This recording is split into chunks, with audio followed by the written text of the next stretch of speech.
Yesterday, on his birthday of all days, Senate Majority Leader, Kentucky icon, one of the most famous men to walk the face of the earth over the last 20 to 30 years, Mitch McConnell, announced he will not run for an 8th term in the United States Senate. And within 24 hours of this announcement of his, I saw my streets littered with people crying, tears streaming down from each sidewalk.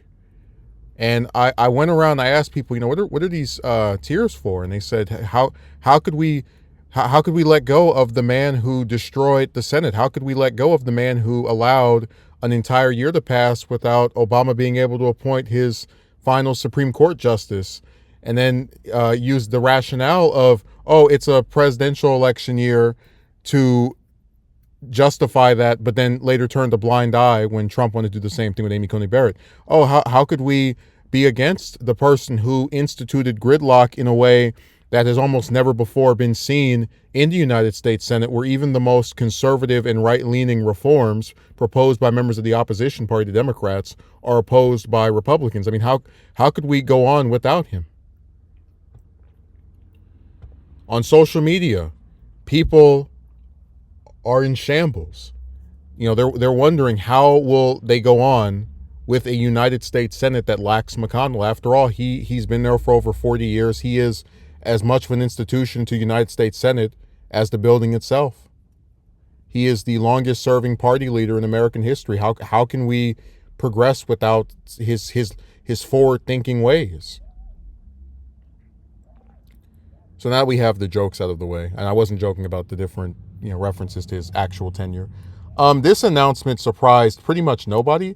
What tends to happen is that a senator who is ill or sick, even if they're on the elderly side, right? Because I had someone who was like, he's in his 80s. Well, what happens more often than not is that a politician who's kind of like up there in age, but also physically frail or not feeling good, is more inclined to retire than one who's just 80 or 90. Pelosi, I believe should have retired after she stopped being Speaker of the House for the second time, but which is like a trend with most speakers. They step down after no longer being Speaker. And she decided to stay there because she wants to hold on to power, and she's feeling well enough to, perform the duties as believed by her constituents. With a lot of senators, again, there's been a prerequisite of them. There's been a track record of them wanting to step down when they're really sick. This is what happened with Jesse Helms back in the election before 2002. This is what happened with John McCain, right? He announced that whether, his last term in the Senate was going to be his last. Of course, he died during it, but still. Same thing with Feinstein. McConnell has had health issues of a very, truthfully, scary manner over the past 2 years, right? These falls, the freezing up during the press conference. And, even as someone who's not his fan, who doesn't like him, who thinks that he has destroyed the Senate in a way, truthfully more than any other individual, I don't like seeing elderly people, just in those types of conditions while still being considered to work or whatever. That's not a thing I enjoy looking at. So I'm glad that he is retiring.